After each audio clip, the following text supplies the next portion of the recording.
Hey everybody, Miss C here on the Vine. I found a very interesting video on a channel called Wisdom from North, and the host had a guest on named Carrie Kay. She also has a website called Straight Talking Spirituality. She has a podcast and a host of other offerings on her website that you can go check out if you want, and it's worth a look. But anyway, I wanted to bring a section of her interview to your attention because she goes into details about the false matrix and the Archon beings, who, according to her, are the keepers of darkness and the architects of the false matrix. And this is the matrix that everybody lives in currently. And she gets into some details about these beings and what they are up to in current day situations. She also sheds a little light on how our awakening to our own true light and essence is essential to the awakening of the collective, just as much as it is to our individual awakening. Now, without giving it all away, I will let you hear it straight from her. And here is Carrie Kay on Wisdom from North. And let me know down below what you think in the comments. So here we go. A mental realm where we reduced everything down to a thought. And it even became imbued into our spirituality, where our spiritual teachers told us, oh, your thoughts are very important, which they are, but they're not the most important thing. Your energy is. Your energy produces the thoughts. Your energy is the realm of experience that we've been locked out from. The mental realm, which is the false matrix, only makes sense at the linear level. We do not experience multidimensionality inside the false matrix, but we talk about it. That's the difference. Do you see? In the false matrix, we reduce it to a thought, and we can even write a book and read the book and study the book and write the exam and pass the test. And all of these levels that we think are making us wiser and wiser, but we're not experiencing what we're thinking about. We're talking about it, but not having the experience. So that defines the false matrix. She said, we are just talking about it. We are not experiencing it. This to me is like a preacher talking about how great something is that he has never experienced. He's telling you about this great place you're going to wind up in, but he's never experienced it. That is what I think she's talking about. And that's what I find interesting about how she's breaking this down. We're so focused on the mental, on the intellectual part, and not enough on the energetic part. But I'm going to pause right there and I'm going to let the video continue to play. It's a mental realm where we are disconnected from who we are as multidimensional fields of energy. The moment the reconnection to our multidimensionality is in place, we have effectively transcended the false matrix. And if you look at most human beings can't remember who they were before this lifetime. Just one lifetime ago. They don't remember the name, the face, the history. They recollect nothing. And we have had multiple lifetimes. So where's all that information? All of that information is sitting in the divine matrix.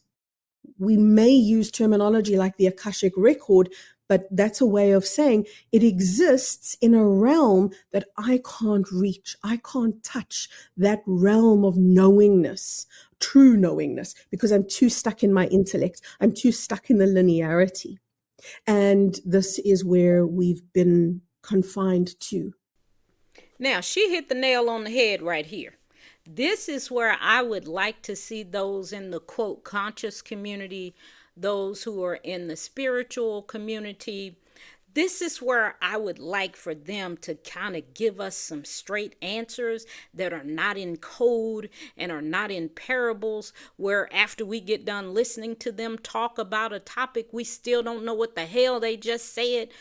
But we have a lot of conscious people, spiritual people talking and are teaching, but I'm not sure they're using their abilities to the fullest. which goes along with what she is saying in this video. We're just talking about it. We're not having real life experiences with what we're talking about. And I say that because I hear it and sometimes learn from it. But where are the solutions? I hear some knowledgeable people, some educated people, and some entertaining people, but there are very few providing solutions. Let me explain to you what I mean by that. I hear people talking about the metaphysical aspects of things, the spiritual aspects of things. I hear people talking about how we got here, where we are, and what entities were involved, and so forth, and what the symbology of this is, and are in this situation. But at the end of the day, there are no solutions to the situations that we currently find ourselves in. Now, let me explain that a little further.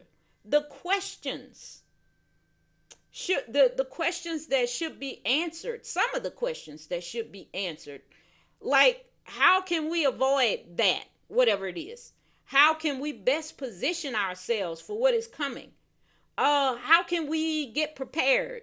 Or what should we be doing right now? This is what I mean. And another thing that I would like to have addressed is, has anybody put together a curriculum that can be shared with the masses so we can all wake up, or that we can wake up in larger numbers because we now have the information to move us forward? So I know you say, well, I wrote a book, or I'm selling webinars, or I'm selling courses, or I've got a school that you can sign up to. Well, I've heard all of that. That's true. I see a lot of that going on. But none of them are putting together in a way to reach newcomers or the children, which are the most important of the two, who are the next generation and will need to know and understand this information in order to not get further sucked into this false matrix, as she refers to it. Now, I understand this very well because I've had to revamp and redesign and add images, etc., to the things that I have learned from a lot of you out there, and put it together in a way that my children can understand it, because I want them to know this information that I have, but I can't use what was presented for them because they'll fall asleep watching a 2-hour video. Hell, some of the adults fall asleep watching a 2-hour video, or trying to understand the words that are being tossed around that are not explained in the video. These are things that our children need to know, and I think it should be passed down through people, and not so much the books at this point. But when all else fails, we can use the books to get the information out. And I say that we need to make it where it's reaching the children, because I have done the work for educating and teaching children, because I've homeschooled my own children for 9 years. I was homeschooling long before COVID came around, and I was called crazy for doing it. But when COVID hit and shut everything down, everybody was asking me the question, girl, I don't know how you do this every day. But now they have a different respect for what I'm doing, or what I was doing. So I would like to see more people think about the children, the next generation, and put something together in a format for them, or for newcomers. But don't get me wrong, I know some of you are putting the work in, definitely putting the work in, and I appreciate that, and I applaud you on that. But at the end of the day, I would like to see our focus change towards reaching the children.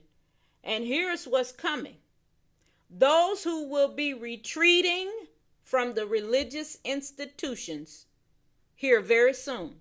But I'm going to save that for another video. So Let's continue. And as we grow up now as spiritual beings, meaning as we really step into the wisdom that we came here to embody, as we start to receive the love that we do have the receptors to receive, then we begin to ripple out a new light and a new language.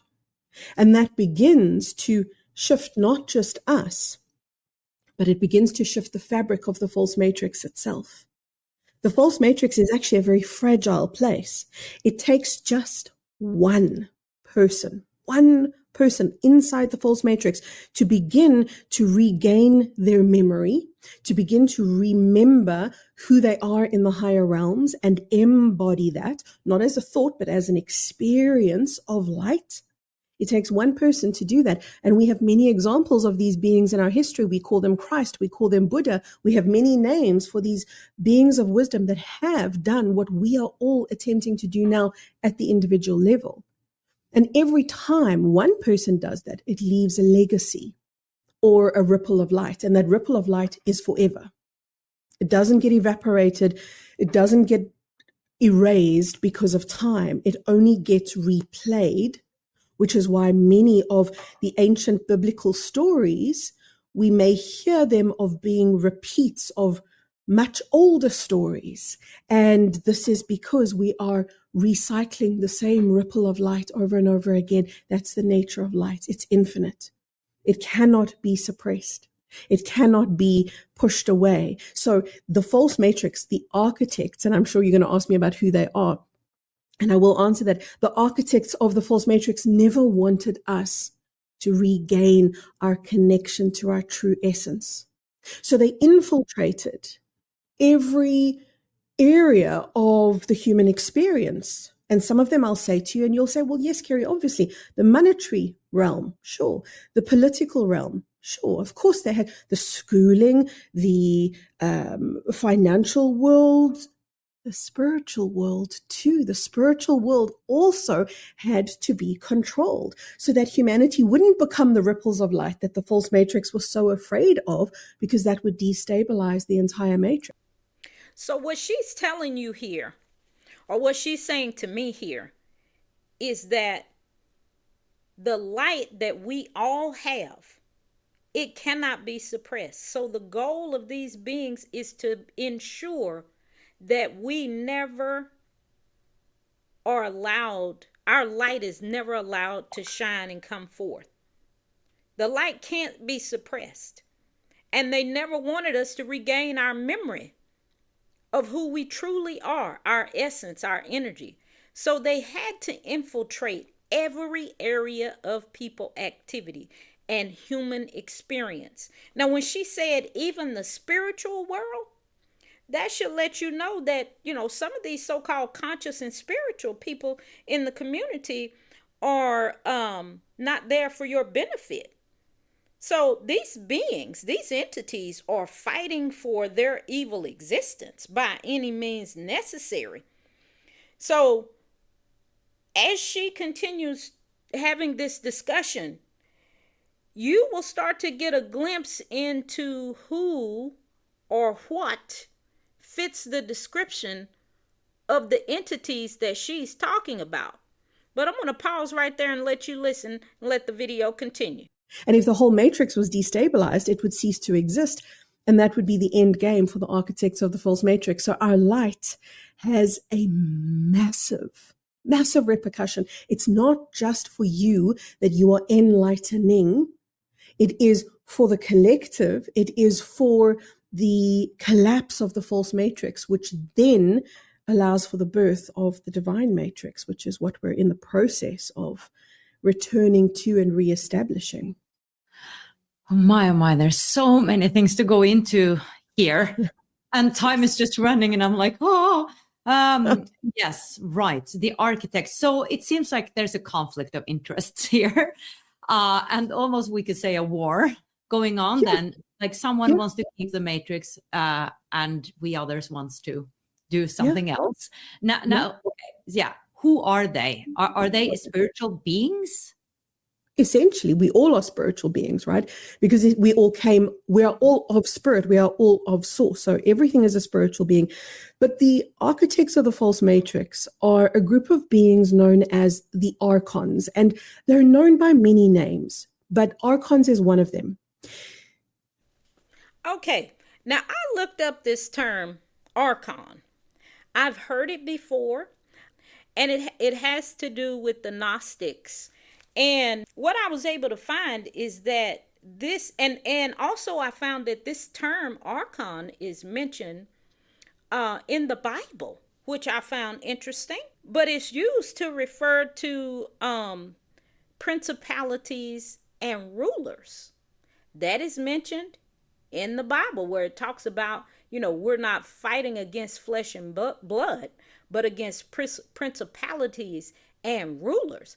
So if that be true, in the Bible, they are talking about these Archon beings. The little bit I saw is the Archons are demonic rulers of the material world. They are often depicted as ignorant of the true spiritual nature of reality. So in a nutshell, these are the beings or minions of the Archons walking around on the planet right now, living an illusionary existence. They think that because they say something or they write something down, that makes it so. They engineer their existence because they cannot create.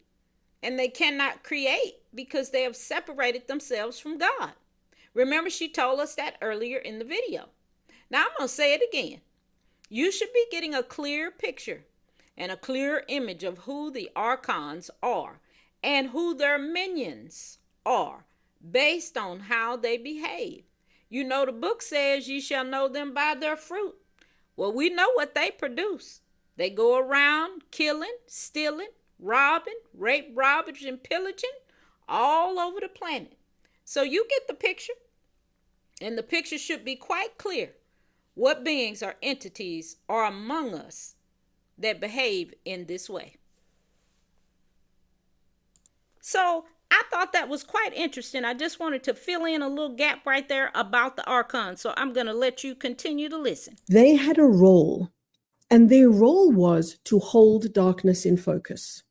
So they were, if I could explain it in really, really simplistic terms, what I'm describing is a lot more nuanced, but I love to teach in a very simple way so that things don't overwhelm a person. So the very, very simple answer is they were gods of darkness. And that means that every realm, every facet of creation had an overseer. So light had a group of beings overseeing light. Darkness had a group of beings overseeing darkness, because in the beginning, that's what creation was. In the beginning, creation was the interplay between light and dark. And the reason that it was about the interplay is because light catalyzes dark and dark catalyzes light. And we kind of, in a sense, trigger each other to grow. And when light grows, it becomes more light. And when dark grows, it also becomes more light.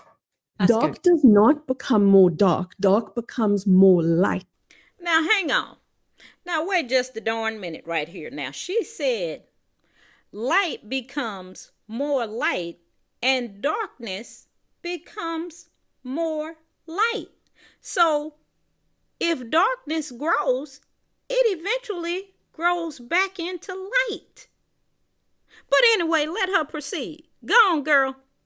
When it grows, when it evolves. That's why beings of darkness don't want to grow. They don't want to evolve. That's why you see a lot of people on the planet who will be loyal to and defend their beliefs. And don't you dare take their beliefs away from them, because they are connected to that archonic program of darkness, which says, I'm not here to grow, because growth challenges my very being. Now, I hate to interrupt again, but did you hear what she said? She says some people are not here to grow, and they don't want to grow. They want to hang on to what they got, even though it is not in their best interest. They hang on to things and they want to remain in the same old raggedy spot they was in. As I said a few minutes ago, y'all gonna start to see the beings that she's talking about, and y'all should have a little bit of insight into who those people are, or who is displaying those characteristics that she's describing. But I digress, and I'm gonna start the video back up. So these beings of darkness became depraved from holding that part of creation in focus for so long. They, in a sense, outdid themselves, and they took on the role so fully and so wholeheartedly that they became psychopathic, and they became so convoluted and distorted by the role that they were playing that they began to think things like this: who is this God character? Who is this God? We're more powerful than God. We're greater than God. So we don't need God, because all that God wants to do is reabsorb us back into itself. And we don't want that reabsorption. We like the separation. They had a sense of arrogance and a sense of power from their separation. So they wanted to defend that at all costs. So they thought, okay, the perfect solution is we'll create a whole new universe separate from God. But there was a big snag in that plan. And the snag was, oh, because we, the Archons, have pushed God away, we've, in a sense, disowned God. We've lost our power to create. Because that's what God is. God is our creative energy. Okay, did y'all hear what she said? She said, God is our creative energy. So God is in us, and the God in us allows us to create. So again, I say to you, you should be able to figure out who these entities, who these beings are. Who are the people who are always running around the planet, rape, rob, and pillaging other people's stuff? And they never create anything of their own. They just move in, take over other people's stuff, burn it down, and put their name on it and pretend like it is theirs. Y'all should be getting a clear picture of who we talking about, because they still running around, roaming around on the planet right now doing exactly what she's saying. They are incapable of creating anything. But I digress. I'm going to start the video back up and let her proceed. So when you distance yourself from God, you lose your ability to create. So now they've got all this incredible intellect. I was going to say wisdom. That was the wrong word. It's intellect. They had this incredible intellect because they were high beings. And now they've got this intellect, which is very similar to what we see in AI today. It's a kind of intellect that we almost can't keep up with. Who is always pushing AI? Now y'all understand why they're pushing AI. This is them on their last leg, trying to stay in existence. This is what AI is for. And they realized the solution was, we'll engineer, that's why I call them engineers of the false matrix, not creators. We'll engineer a false matrix, and we will bring people into the system, and they will not know that they're a part of the system. That's you, and that's me, and that's the people listening. We're the population of the false matrix, and they will create on our behalf. We can't create a world, but they can. So we'll feed them stimuli. We'll show them programs. We'll tell them stories. We'll play them music. Now y'all know why all of the chaos and all of the distractions are going on right now. She said we'll tell them stories. We'll play them music. We'll show them movies. That is the stimuli that they keep feeding us. So now you understand what all of that stuff is for. I'm sure you have heard many people in the spiritual conscious community or just regular folk tell you about the tell-lie vision. They telling you a lie. So I'm going to let her proceed. And that stimuli is going to put them into a bubble of consciousness that we can very easily manipulate and control. And then all we have to do when we want the creative force of the planet to create a war, or we want them to create a collapse of an economy or disparity or whatever it is, then we feed them the stimuli. Now, if that didn't hit you in the chest, I don't know what will.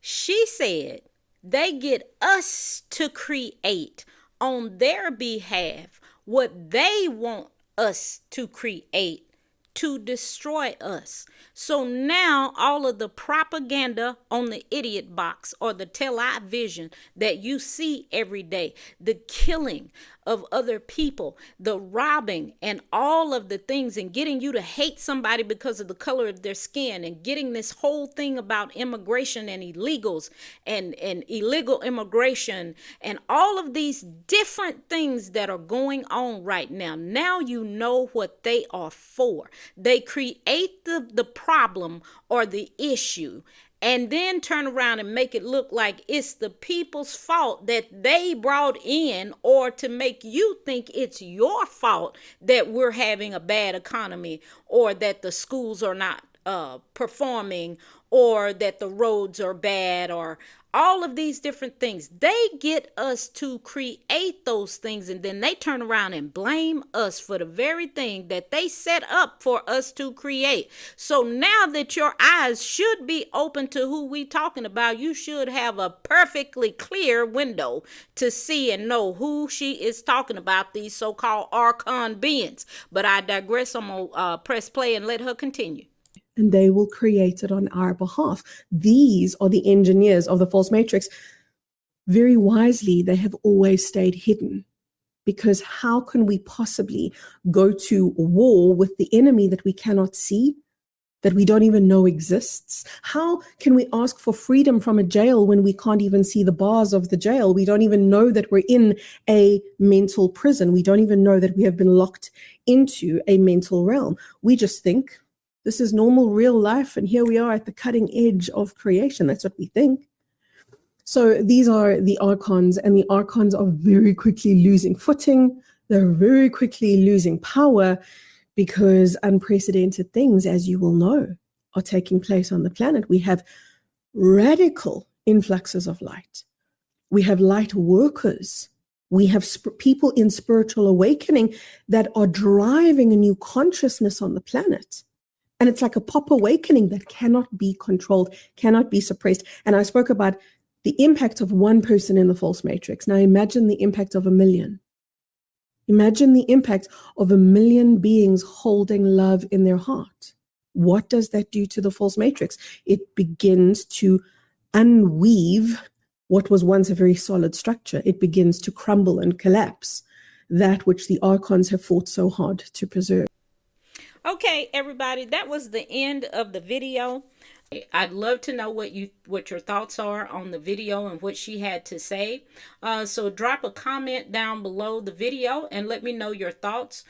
You can like the video and subscribe to the channel if you like.